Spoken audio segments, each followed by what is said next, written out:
করোনার সংক্রমণ বাড়ায় দেশের স্থলবন্দর ও ইমিগ্রেশনে বাড়তি সতর্কতা নিয়েছে স্বাস্থ্য বিভাগ। ভারতের নতুন ভ্যারিয়েন্ট যাতে বাংলাদেশে ছড়িয়ে পড়তে না পারে সেজন্য যাত্রীদের স্বাস্থ্য পরীক্ষা সহ এই সতর্কতা। তবে কিট না থাকা এবং যন্ত্রপাতি অকেজো থাকায় নিয়মিত সব পরীক্ষা সম্ভব হচ্ছে না। বেনাপুর প্রতিনিধি জামাল হোসেন ও হিলি প্রতিনিধি সালাউদ্দিন বকুলের তথ্য, ছবিতে ডেস্ক রিপোর্ট। আবারও করোনা সংক্রমণ বাড়ায় সতর্ক দেশের স্থলবন্দর ও চেকপোস্ট।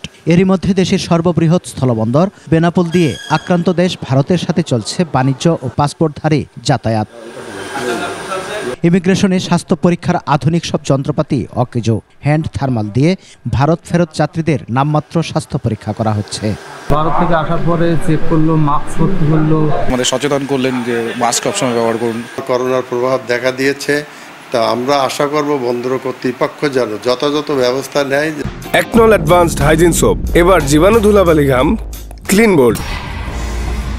অনেকে মাস্ক পরছেন না, নষ্ট হয়ে পড়ে আছে হাত ধোয়ার বেসিনও। বিকল যন্ত্রপাতি সারাতে কর্তৃপক্ষকে জানানো হয়েছে বলে জানায় স্বাস্থ্য বিভাগ। সিভিল সার্জনের মাধ্যমে সিটিজিতে এটার চিঠি করা হয়েছে যে এটা মেরামত করা অথবা যে নতুন দেওয়ার জন্য। দিনাজপুরের হিলি স্থলবন্দর ও ইমিগ্রেশন চেকপোস্টেও নেওয়া হয়েছে বাড়তি সতর্কতামূলক ব্যবস্থা। তবে শুধু হেলথ স্ক্রিনিং ও মৌখিক জিজ্ঞাসাবাদের মধ্যেই তা সীমাবদ্ধ। তাদের করোনা পরীক্ষার আওতায় না আনায় আতঙ্ক কাটছে না স্থানীয়দের।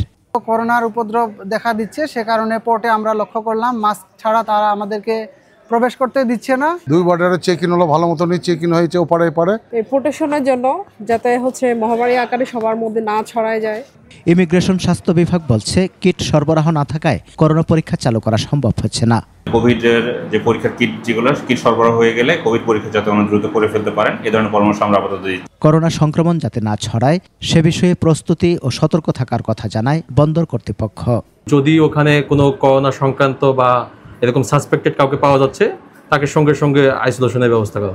2020 সালের 8 মার্চ দেশে প্রথম করোনা রোগী শনাক্ত হয়। নতুন করে আবার সংক্রমণ দেখা দেয় সুরক্ষা ব্যবস্থা জোরদারে দেশের সব স্থল, নৌ ও বিমানবন্দরে নির্দেশনা দেয় সরকার। সমর ইসলাম, ডেস্ক রিপোর্ট, 21 টেলিভিশন।